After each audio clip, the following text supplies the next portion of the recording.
introduce this. Welcome, Sarah. No paper on it. I believe there's a presentation to support. Can I just, while we wait for the presentation to come up, just a little bit of context here before I hand over to Sarah. We'll all agree, and having listened to the news today and listened to Wellington Regional Council and their report on climate change for local government, alongside homelessness, this is probably one of the most important issues that we'll face. And certainly at the local government conference, there's the Compact of Mayors who've signed up to this around the country. Climate change isn't going to be dealt with effectively with government on its own. It's actually local government that will deal with this. So given the fact that we've got several reports coming up over the next few months, the first one of which being the coastal management plan item, we thought it would be a really good idea just to do an overarching introduction on the wider issue of sustainability and climate change. And I'm just going to ask our team to introduce that. Thanks, Sarah. So thank you very much, Chair. We've been asked to do, as you said, this session just to provide a bit of a strategic context to the multiple papers that are coming up over the next few weeks that relate to climate change. Also because the Mayoral Office coordinated a stocktake of current activity across Council and the wider Council family. And one of the work programme priorities, obviously, of this committee is to understand activity in relation to adaptation. And so we're going to provide a brief overview of what's currently happening as well with the people here. It's worth introducing ourselves as well. So. That would be marvellous. I think everyone kind of knows everybody, but if you run through the team that we've got, that would be fantastic. Yeah, hi everyone. Craig McElroy, Healthy Waters. Yes, good afternoon. Mark Bishop from Watercare Services. Liz Root from the City Rail Link. Sarah Sinclair, Auckland Council's Chief Engineer. Miranda James from Panuku Development.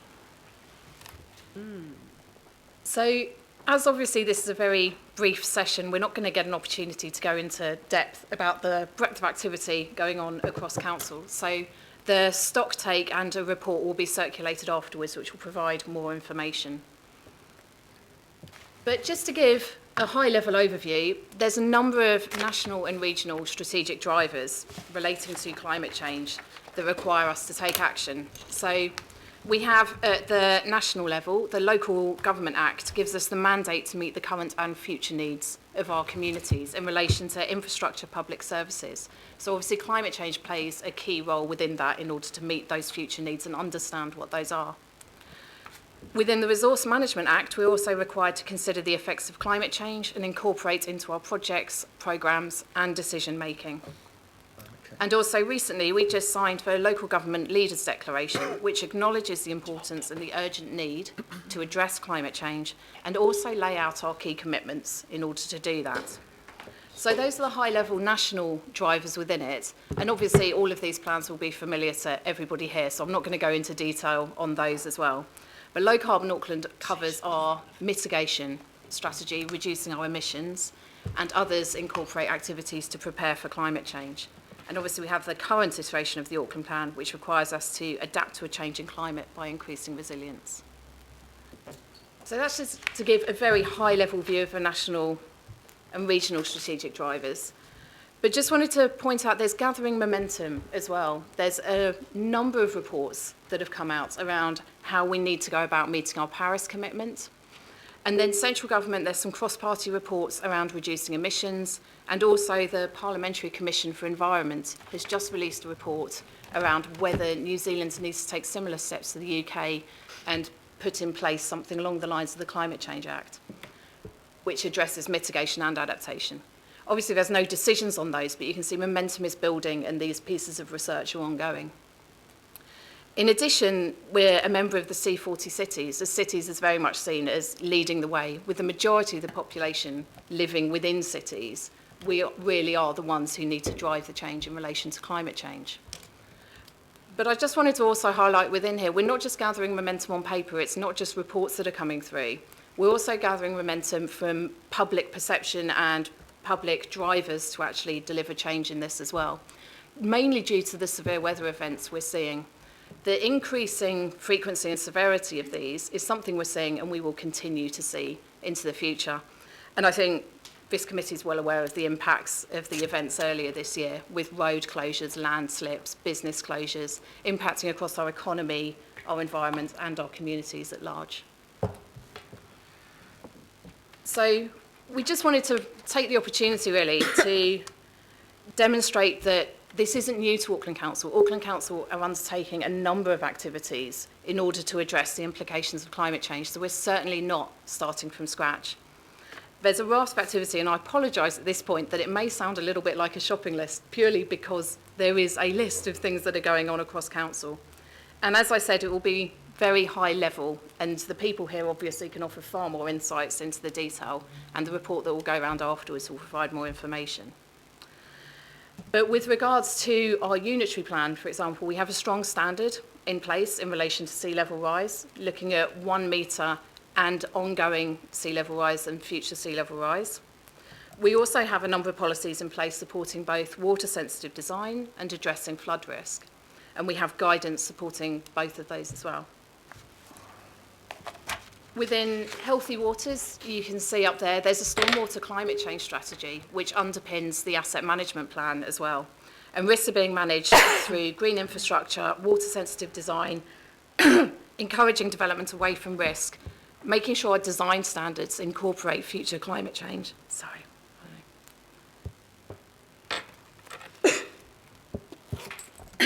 But also providing education into our communities because not all risks are going to be able to be managed. But examples include the Takanini intensification area, where we're looking at open watercourse as opposed to more traditional piped systems, because that allows for greater resilience in changing flows. For infrastructure across the council family, we have done assessments carried out as to the implications of climate change on our infrastructure, and sea level rise in particular. And where there are obviously high capital projects, much more detailed assessments that have taken place, such as through City Rail Link, Central Interceptor and the Canopy projects. In relation to development, Panuku development incorporates climate change into all transform locations. And a good example is the Wynyard Quarter, which everyone is very familiar with, I'm sure, and how measures have been included in that development to minimise flood risk, storm inundation, but also looking at adapting temperatures to fluctuating temperatures into the future. We've developed green infrastructure guidance for our parks, and the value of green infrastructure to our economy and our health and our general well-being and community cohesion is well recognised, and that's being further demonstrated through the Million Trees programme and also the Urban Forest Strategy, which is coming to committee. But recognition that engaging with communities is obviously key to underpinning any resilience into the future. And so there are programmes such as King Tides Auckland, which is a website which encourages citizen science, where members of the public can take pictures of king tides to gain further insights as to what the implications may be when that becomes a much more common event. I could go on, there's a huge range of different activities. As I said, the report will be circulated afterwards and there'll be further questions. But one of the most major pieces of work is obviously the coastal management framework, which is going to be discussed. And that directly addresses the implications of climate change. But it's worthwhile saying at this point, we know that there are gaps, and integration of climate considerations is certainly not universal across the whole of Council. And so to support decision making and further understand our risks and vulnerabilities, we're working across the Council family and DHBs as well with NIWA to understand better what the climate projections mean for the Auckland region, and the Wellington one has just been released, so we're looking at the Auckland region for that, and what it means to underpin a much more detailed risk and vulnerability assessment for the region, and that will inform ongoing climate actions into the future. So I was conscious of time, so I went through quite quickly there, but these are the papers that are coming up within the work programme that have a direct link to climate change. Some are mitigation around reducing emissions into the future, and others are related to adaptation, more around preparing for climate change. And the ones in the middle meet across both mitigation and adaptation. And the climate action plan that's listed within there is where we're looking at integrating multiple outcomes to look at how we deliver across economic, health, low carbon, and wider resilience to climate change. And these papers are coming up to the committee over the coming weeks. Excellent. That's a very, very good diagram. And for anyone who's interested, on pages 351, 352, 353, it actually gives you a bit of a time frame for when these are coming through to the committee. So this was by way of a taster to say, please be assured climate change mitigation, adaptation and everything related with that is absolutely at the heart of what this committee is going to be doing over the next 2 years. We want people to be assured that all of these are linked and that everything we do will link back to this work. And I think that's been something that we've been wanting for several years, and we've finally got to the place where it's been elevated up to the correct level, and we're now dealing with this at a much more strategic level. So I don't think there need to be questions on this. I think we possibly just need to move into our first item, which is directly related to this being the coastal management framework. But Councillor Walker, I just had a quick question. How are we going on our emissions in Auckland? Have we tracked them since the low carbon plan, and what's the status? I believe Low Carbon Auckland will be reporting back in a few weeks, which will give more detail on that. I'm afraid I can't answer that directly. Okay. But coming back to us, Councillor Walker, would you like to move the recommendation that we receive it? Sure. Yeah. No, I've got that. Just getting it moved, giving Wayne a chance to do that. Member Wilcox. Thank you, Madam Chair. I've just got one question, and it's, you gave your presentation seemed to be heavy aspect of infrastructure protection. Is there any other contextual basis that you're looking at this cope-up of climate change? For looking at climate change more broadly than infrastructure? Yes. Well, we have responsibilities through the Local Government Act and the Resource Management Act to consider our communities more broadly than infrastructure alone. The implications of climate change will cut more broadly across health, well-being, community cohesion, so it's a much broader picture than just infrastructure alone. It's also ensuring that communities are prepared and resilient to deal with change, because infrastructure won't solve every problem that climate change might arise. So it's a much broader picture. And we'll be doing a fuller risk and vulnerability assessment over the next few weeks. Actually, Member Wilcox, in the coastal management framework item, it'll probably show you that it's much bigger than simply looking at protection of infrastructure. So Councillor Walker's moved, and I'll second that we receive the presentation. I'll put that. All those in favour, please say aye. Aye. Against? Carried. What an impressive bunch you are, and I look forward to us carrying on this discussion. Thank you. And we'll keep part of the impressive bunch. Thank you. Can we just hand straight to you, Sarah? Are you being joined by the rest of your team? Someone might need to bring a chair up. And it's always with great delight I enjoy introducing Sarah St Clair as our Chief Engineer. It's fantastic. And do you want to just introduce the rest of your team, Sarah? Thank you very much. So the team who developed this framework are from Engineering and Technical Services, and I'm the manager of that department. My fellow authors are from the Coastal and Geotechnical team, Paul Kleinak, Dr Jared Walker. Dr Natasha Carpenter can't be here today because she's giving expert witness at the hearing for the Orewa seawall. So Paul and I are presenting, and we also have Heidi Walkley, who's the Head of Contracts and Supplier Management in Community Facilities. She's representing Rod Sheridan, who's ill today and sends his apologies. So what we're presenting is a body of work that have been developed with people across the council family, including Mana Whenua and local boards. And it builds on previous work that we presented to the Regional Strategy and Policy Committee in December 2015. So this is what we're going to cover today. We're going to touch on funding and what we're promoting there, but what we're proposing is that we bring another report to you around the potential for regional funding options. This will give us time today, in the short time that we've got, to focus on the concept of a a regional way of decision making and prioritising work, which is what we're bringing to you today.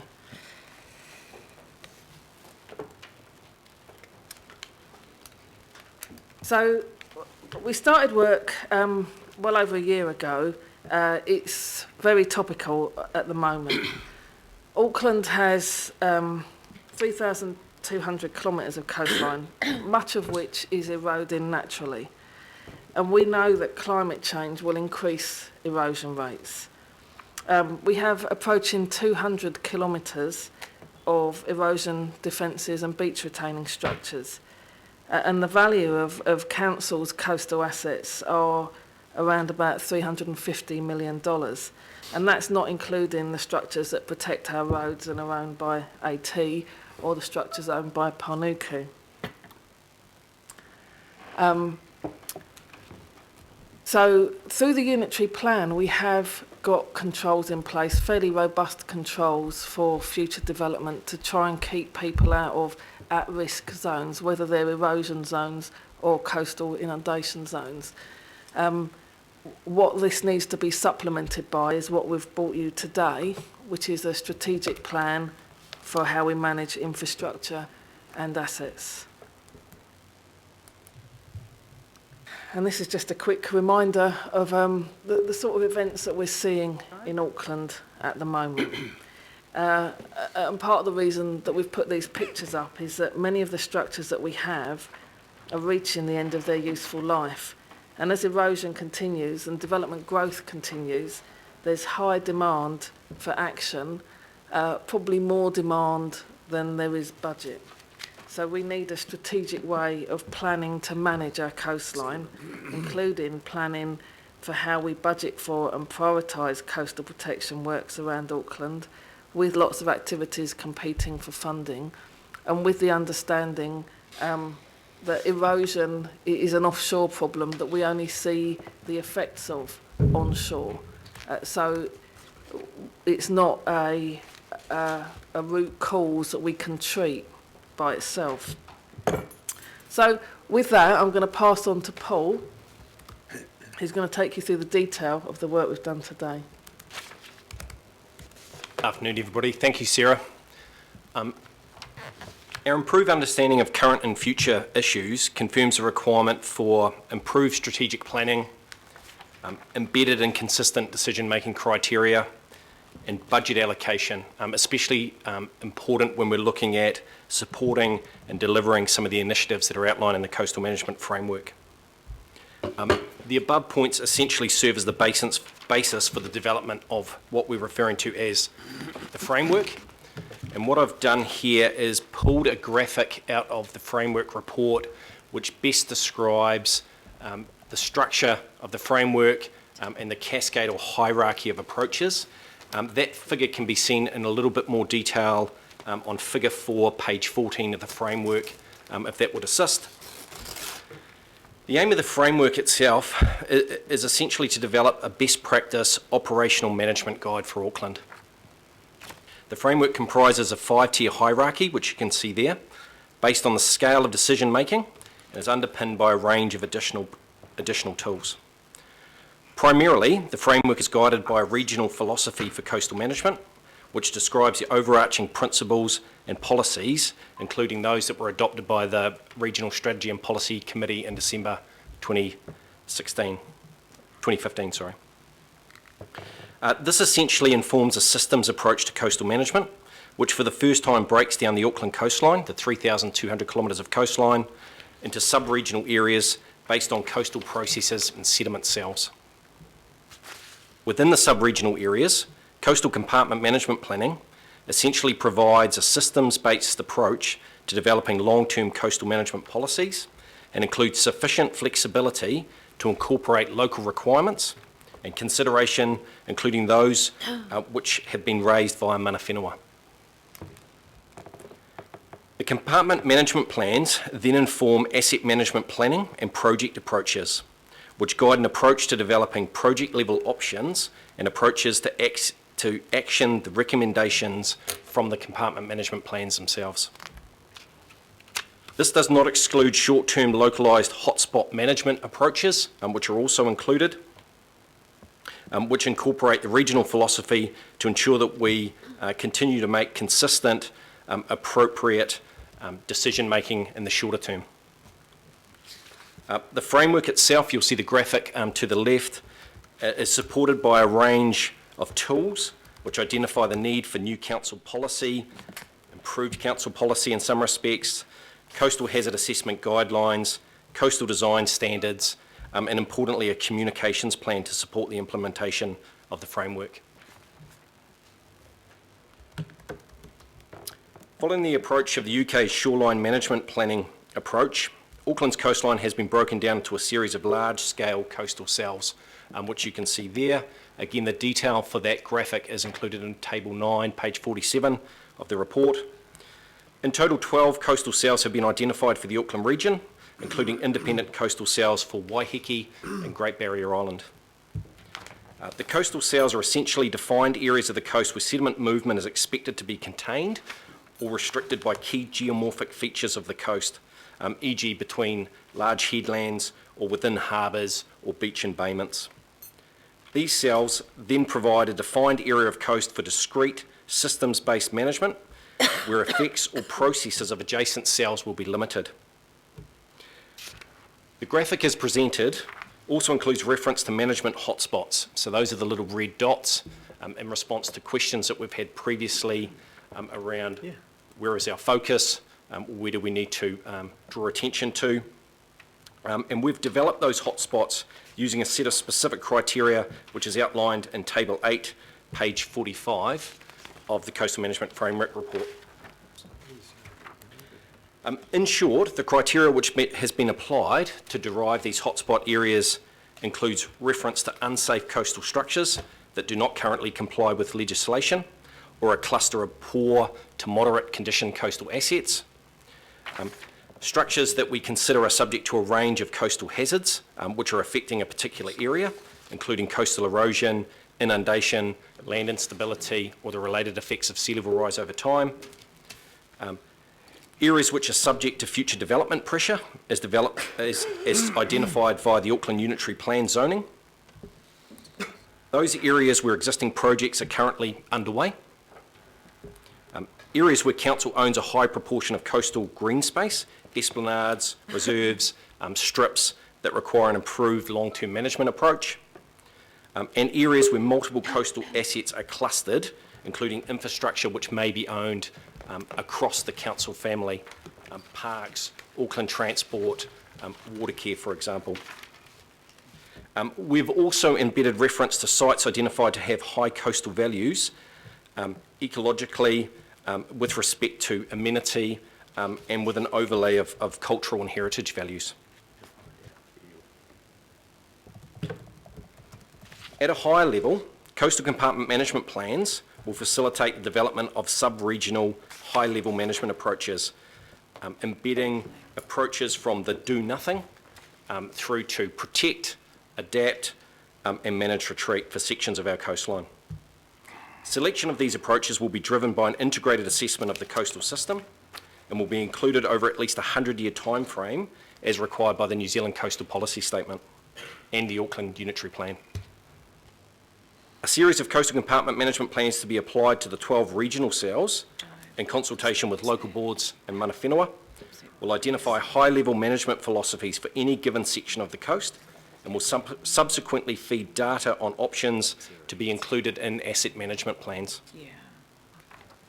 As a result, CCMPs are considered as a long-term vehicle for budgeting future work and for operational maintenance, and are intended to drive asset management prioritisation and budgeting within the context of regional and local governance.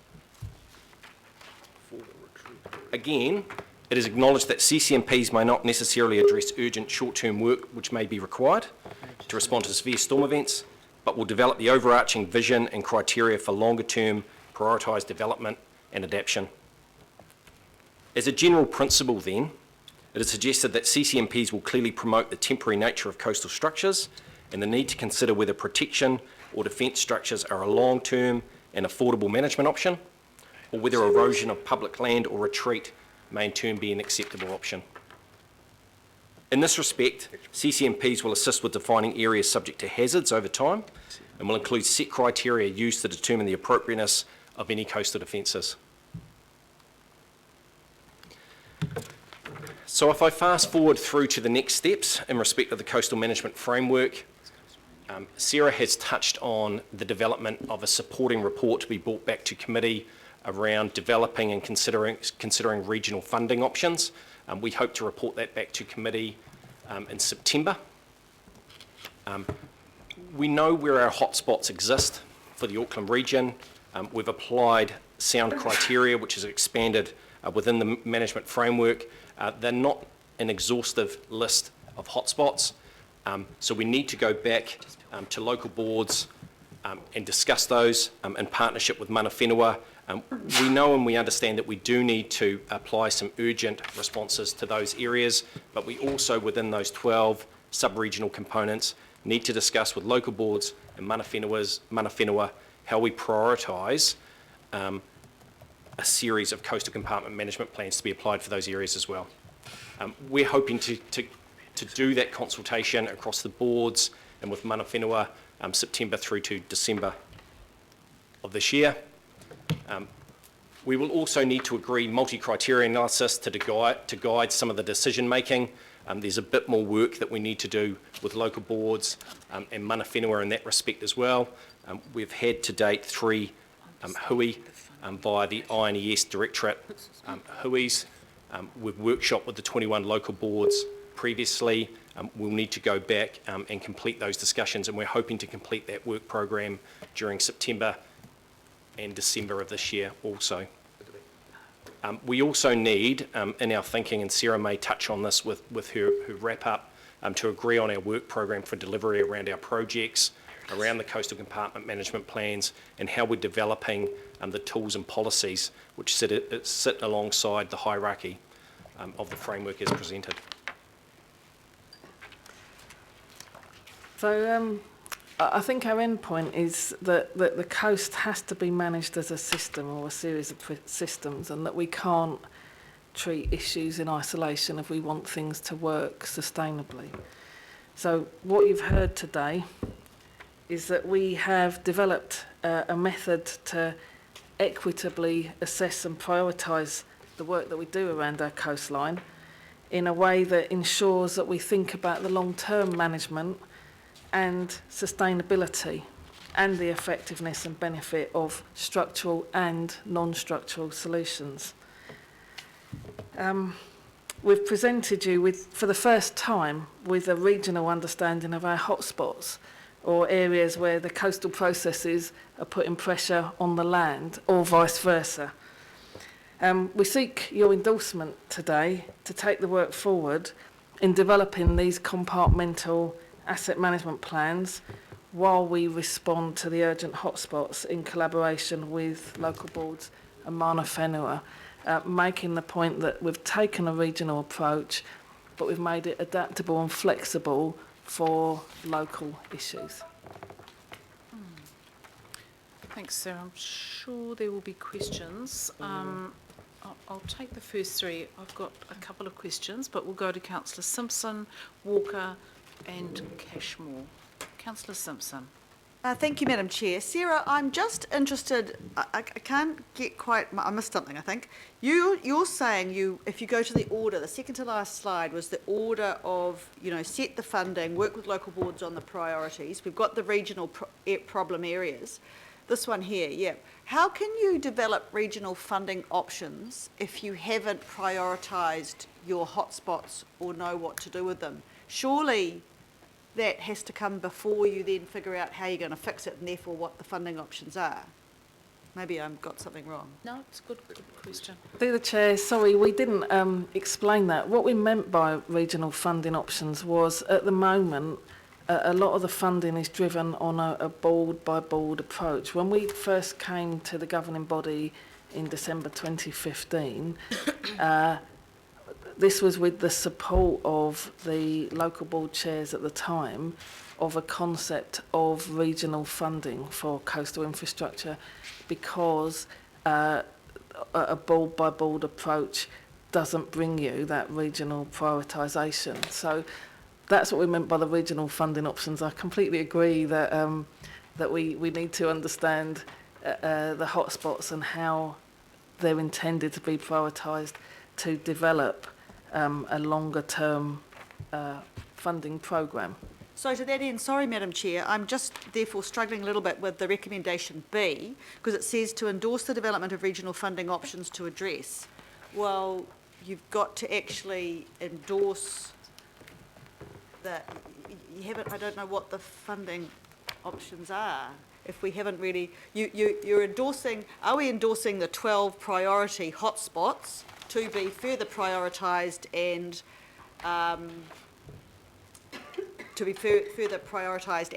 and solution funding opportunities found?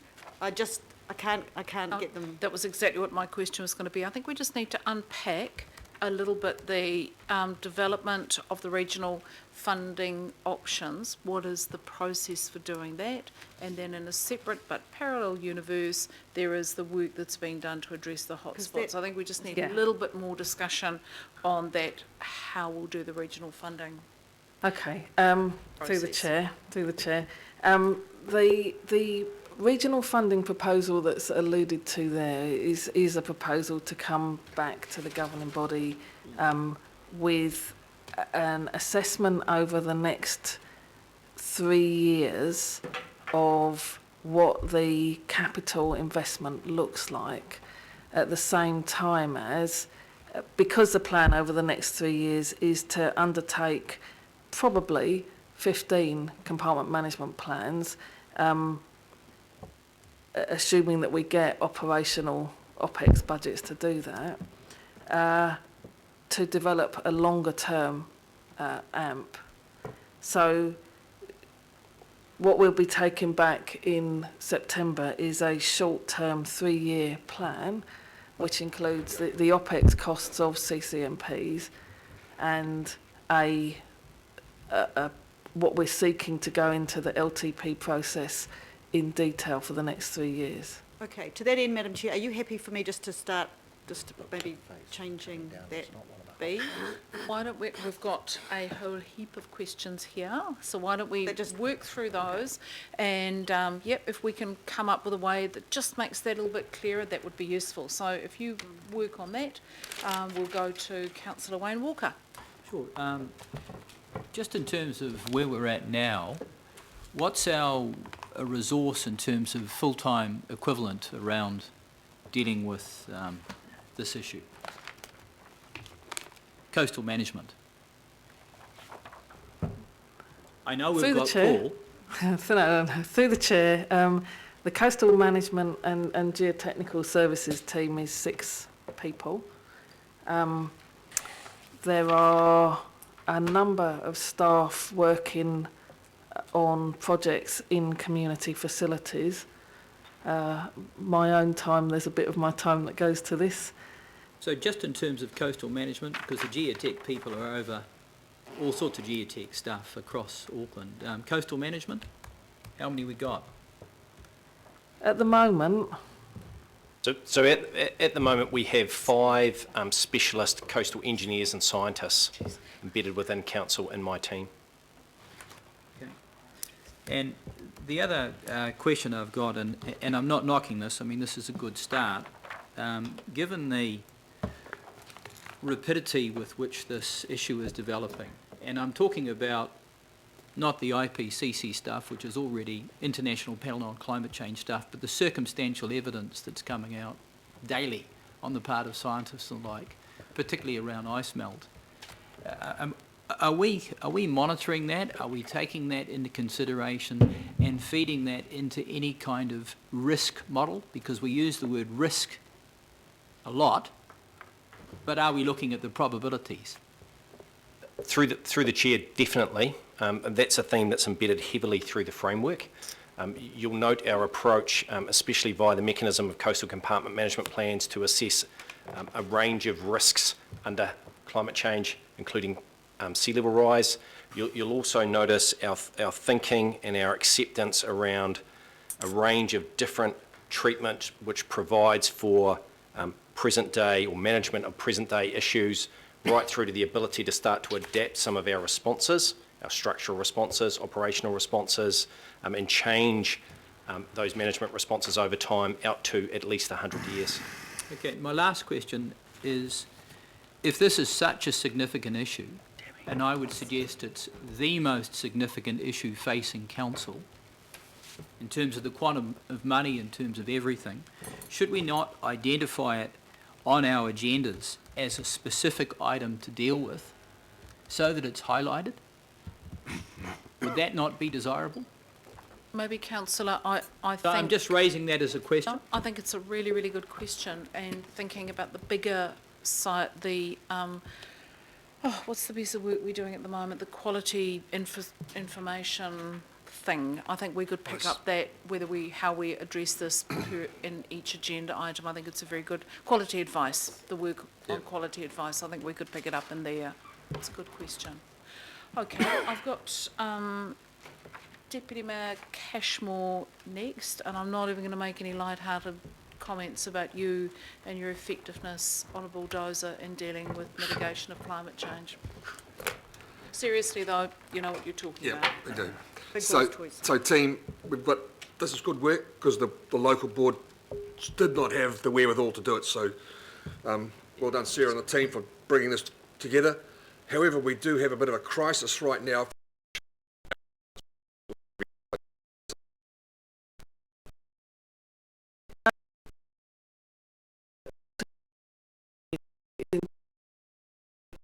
A separate budget for storm damage because of the extent of the storm damage that essentially community facilities assets have suffered.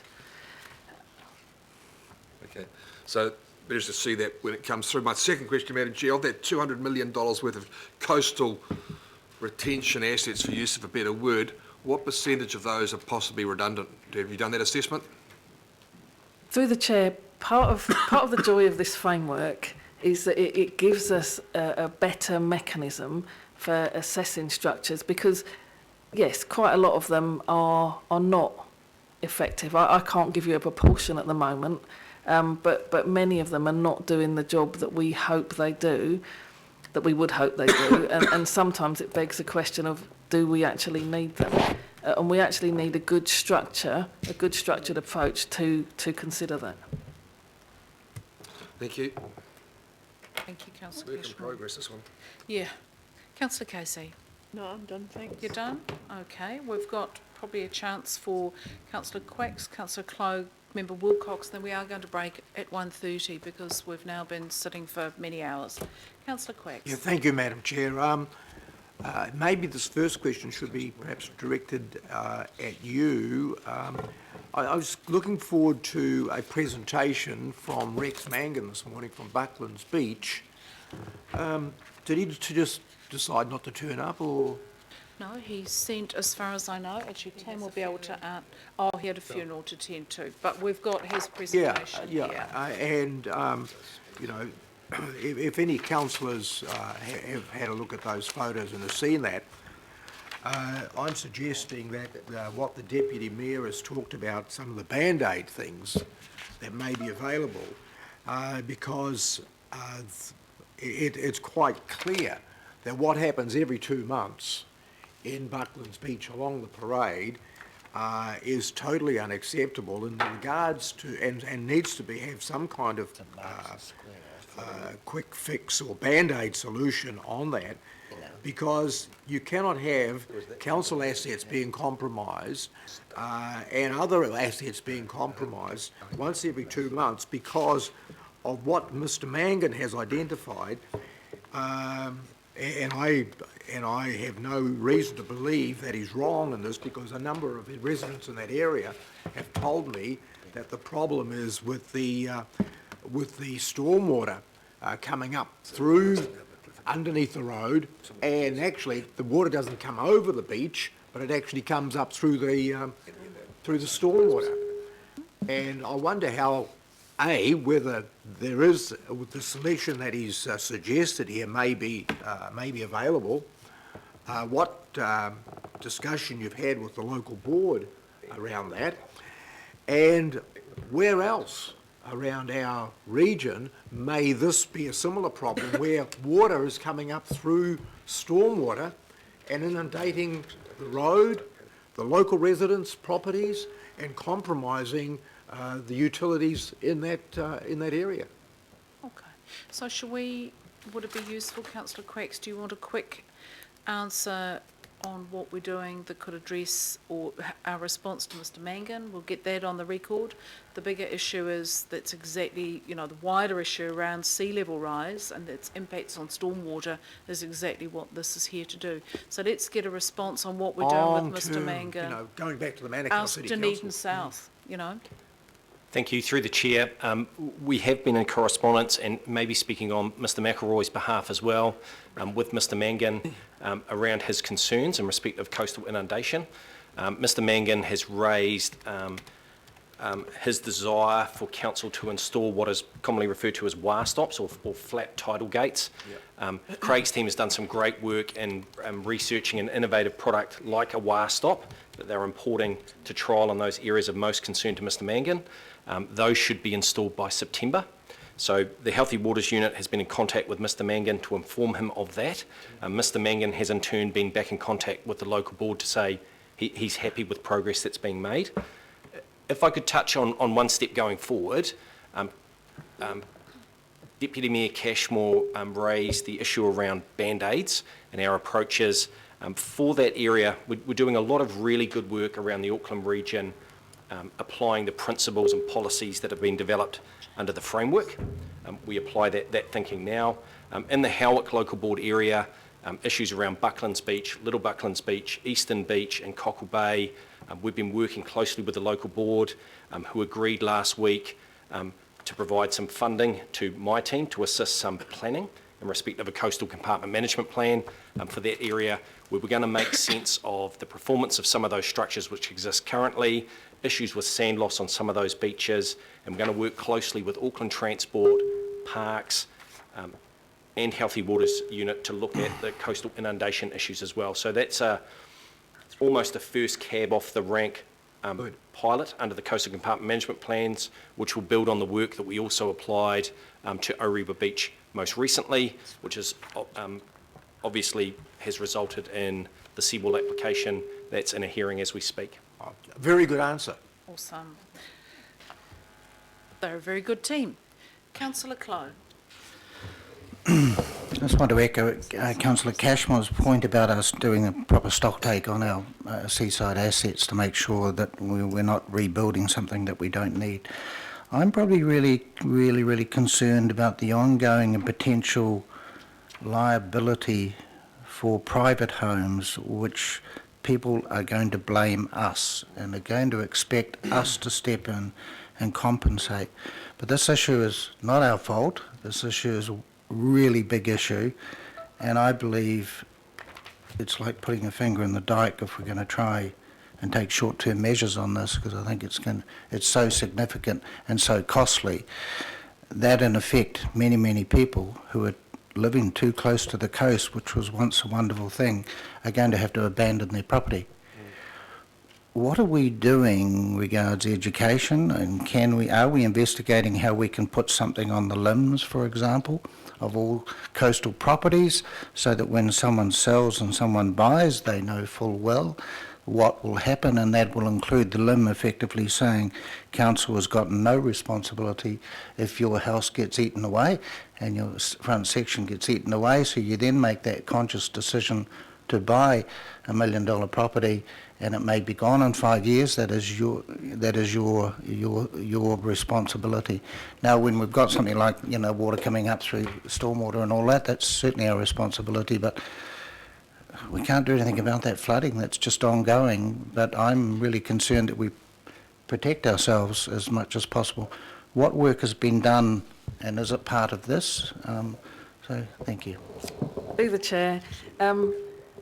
The whole issue of how we manage Auckland in the long term was actually the driver for starting this work. Dean actually started us on this a couple of years ago because it is a big potential issue that could affect a lot of people's lives. We are looking at policy. We're looking at policy for how we manage. We're developing, rather than looking at, policy for how we manage council land, including the land that we're given as riparian strips in front of developments. We're looking at the policy for how we can manage work that people want to do on their own land or on private land where it might have effects on the coast elsewhere. We are looking at limbs and what we can put on limbs in terms of what is public knowledge, and we have taken legal advice about what council's liabilities are in relation to knowing what everyone knew at the time, which is generally the approach that we've taken in past development, is that we only know as much as is public knowledge at the time. One of the things that we've very much promoted in the unitary plan is for new developments to start looking at hazards over a much broader footprint, not just the 20 metres from mean high water springs, because this is a long-term issue for Auckland. And the other thing that we're really promoting in that field is a better understanding of people that erosion is an effect, it's not a cause, and that once erosion starts, the best that we can do is to hold it. We can't stop it unless we put in some really expensive offshore infrastructure. So just to follow up, and it was just partly the comment, so where we've been gifted the riparian rights by a developer, is that a double-edged sword? Does that mean the people can then come back to us and effectively say, you have to maintain that? And we say, well, no, it's just disappearing. So therefore, if that's the case, why would we ever accept the riparian rights again if that was the case? Through the chair, that whole issue of vested assets and what we get in the way of land acquisition is again a broad issue. It's something that we're looking at the moment, particularly in relation to coastal. At the moment, my team gets involved whenever people try to give us coastal land. It not only has erosion issues, there are issues around the safety of it being a place that council has to maintain, and so on. So it is a big issue, and we are looking at it at the moment. We've got a project underway at the moment to address and manage those risks. So, Yep, no, thank you, that's comforting. Yeah. I'm just going to do a time check with people. We wanted a break for lunch at 1:30. It's now 1:37. We've got two choices. We can finish the item and then break for lunch, but I've got 3 more speakers. You wish to finish it, Yep. so my gentle advice is we've still got to do some very large topic on homelessness, I think, and we need to save time to do that properly. So I've got Member Wilcox, Councillor Newman and Councillor Stewart. Can we be brief and So brief in answers? I'll keep mine really quickly. I have a bit of an issue with this compartmentalisation. The Māori world is more of a holistic context, and I'm kind of struggling a little bit with why something in Manukau shouldn't be affecting something in Kaipara. Same way as something in the Waitemata Harbour shouldn't be affecting something in Whangaparaoa. So in one way I'm struggling a little bit with that compartmentalisation, so I just need some assurance on that. The second one is I don't see any seamlessness in this whole management plan between, and I'll take Kaipara Harbour as an example, between what we're doing in Auckland and what's happening in other regions. I mean, I'm sure the fish or the sediment that flows into the Kaipara Harbour from the north doesn't just stay in the north. So that's the second part. And the final part is I'm struggling a little bit in this coastal management framework to see how we can actually manage our coastal areas. And I bring to mind Muriwai Beach and the matter of vehicles on that beach. I'm trying to see in here where that fits in. Thank you. They're the 3 questions. Okay. Through the chair, maybe if I start with some responses there, and maybe we can hand over to Jared for some of those as well. if I work in reverse, issues like vehicles on beaches, activities which have health and safety implications as well, amenity, public access, will be encompassed under the Coastal Compartment Management Planning umbrella, or the criteria under the Coastal Compartment Management Plans. An example of the contents for a Coastal Compartment Management Plan is included as an appendix to the framework as well. Chair, if I can add to that though, these need to interface with the actual park plans of the areas that they back onto. And maybe if I jump to your first question, and Jared might want to talk to this as well, around the compartments. What I tried to articulate is we've separated the Auckland coastline up into cells. Up there, I think we've got hot spots, but they're cells which have a very technical consideration around coastal processes which influence between beach systems. We've made it quite clear in discussions, consultation and workshops with the boards and mana whenua that those boundaries don't confine the area of influence. You'll notice that those compartments don't necessarily align to local board boundaries either. It's very much a coastal management technical consideration way of breaking the coastline into compartments that if we were to apply a different or a type of management, we know that it isn't going to affect necessarily the bay around the corner, which isn't necessarily going to affect the harbour. It is acknowledged that we need to overlay the cultural values on top of that approach as well. So it is a technical consideration, and it's something that we're working with mana whenua on currently through a series of hui. Want to add to that? Or? Shall I add to that? Kia ora everyone. So just in respect to your question, and like Paul was saying, even though we've divided the coastal area into cells, that's purely based on the physical parameters that you see. You know, Paul was talking about sediment transport and sand movement. Those cells do not inhibit the ability for the council, but also mana whenua, to help manage those areas. Talking about Te Ao Māori and the holistic view, all of those values will be a part of this management framework. Even though we've got lines on the map, those lines just help us guide the areas that we want to undertake our works and the understandings that we have in terms of how those areas operate in a coastal process setting. But Te Ao Māori and all of those values can be applied across the entire area, so we won't be forgetting about those types of views, but also that type of management approach. So what about the NRC?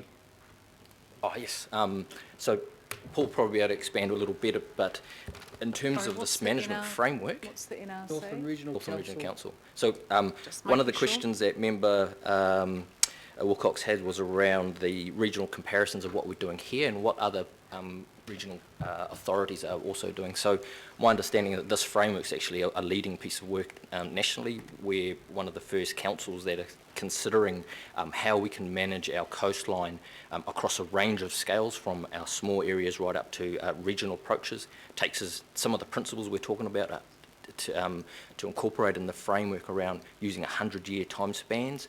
This whole piece of work is actually quite new, and we're actually leading the charge in terms of managing our coastline. And through the chair, if I could just add to that, yep, that's correct. We are leading the way, and we should underscore that what we're proposing here follows international best practice, but definitely leads the way nationally. That's confirmed by our discussions with Wellington Council and Dunedin City Council, wanting to share this approach to help them rationalise and manage some of the very issues that they're having.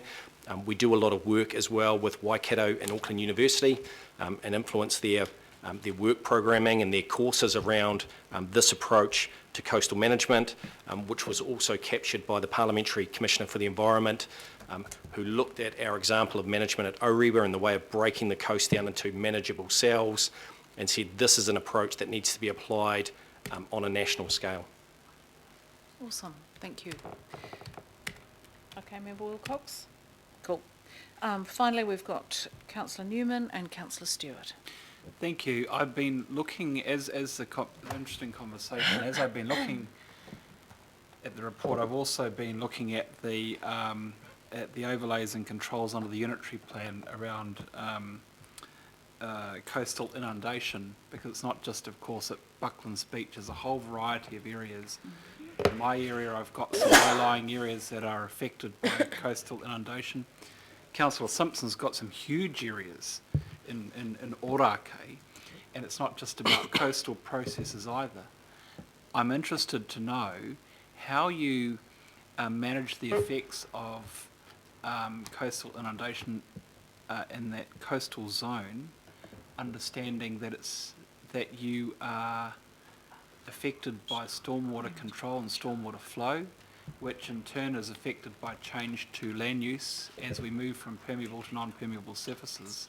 And where does that interface inform changes in those coastal areas that are subject to inundation if we are getting more stormwater flowing into those catchments as we get intensification moving from permeable to non-permeable? And how is that informing this policy, this approach? Through the chair, this is one of a number of tools. There's a lot of, going into the unitary plan, there's a lot of technical basis behind what was done in the unitary plan, including inundation flood models that we use to analyse that. It is different to stormwater flooding. The sea, when it there's a lot of sea as compared to stormwater, so it is different. It does need a slightly different approach, but there is a lot of technical basis. We're doing Paul's slide about tools and policies. There's a lot of work behind this to make sure that we've got the right technical basis for decision making. Is the decision making affected? Yes, they're separate but linked, in the sense that isn't the decision making informed not only by those coastal processes that are leading to inundation, but also too by the way in which stormwater from the upper end of the catchment, of course, is flowing to the lowest point and into the sea, and how we manage it in that coastal area has a big impact on the way in which we can manage flood risk in those coastal zones? Through the chair, yes, it is, but on a case-by-case basis. It's not always tidally linked. If you look at cities like Dunedin, their flooding is very much a tidal drainage problem, but not all of our coastal inundation areas are. So it's, yes, it can be, and where it is, we'll make sure that it's assessed in the right way, but it's not always going to be stormwater affected. I'll talk to that later, Madam Chair. Thank you. Councillor Stewart. Yeah, Councillor Newman sort of really said most of what I wanted to say, and I think I just showed you the photo on Friday at the Mellons Bay with the cliffs falling down. So it's not just the coastal; it's also the stormwater, and in some areas, you're quite right. In the Howick area, we have a lot of clay. Over Mangere, they have volcanic, so it's all a little bit different. So I think with this unitary plan, we're just going to have to make sure we get it right, and we have to be really careful about infill housing in areas that we know there is a problem. There has been a long history. So thank you. Thank you. I think we've probably reached the end of the questions. We've amended the recommendations. Are you happy to move those, Councillor? I just want to speak to him. Awesome. Right, moved. Councillor Wayne. Through the Walker. chair, could we possibly change the word hotspots in item B to be the word cells instead? Sorry, Spells. I just Thank heard you. you say Done. hotspots. That's all good. Right, Councillor Walker. Just 2 points, Madam Chair. The first one is that my suggestion is that we collaborate around this issue, which is adaptation, and also mitigation far more than we have been. We are simply not going to have the resource as council, amongst our full-time equivalents and amongst whatever resource we have in this council to deal with this issue. It's a community-based issue, and a number of cities around the world are taking a bottom-up approach in terms of empowering and engaging with their cities, both around adaptation especially, and also around mitigation. We should be facilitating that and it is something that we should be looking at as part of the work on this. So that's just one point that I want to make. The low carbon strategy that we had was done collaboratively. It was a strategy for Auckland. Adaptation, in large part, is also a strategy and exercise for Auckland, not just the council. And if we treat it that way, we can pull in a much more significant resource than we have. The other point that I just want to make quickly is, on an ongoing basis, I see decisions where we are allowing development in coastal areas where we shouldn't, and allowing development or considering development in areas that are obviously going to be inundated. Yes. I'm picking up on Councillor Clo's comment. We're already digging that hole now. And I consistently raise this issue around the table at every opportunity, and I bring it to the attention of officers and other councillors, and often it's still disregarded. So I just make that comment. It's going to come and bite us. Thank you, Councillor Walker, and I just remind elected members, this is the team you talk to when you've got developers in your ear about why council is making it so difficult to develop. Sometimes we're trying to stop people building in floodplains, which is a very good idea, but that's never reported in the media. Council simply seem to be being difficult. So I'll put that recommendation. All those in favour, please say aye. Aye. Against? Carried. And we're now going to break for 30 minutes. Thank you all. Thank you And very thank you, much. team.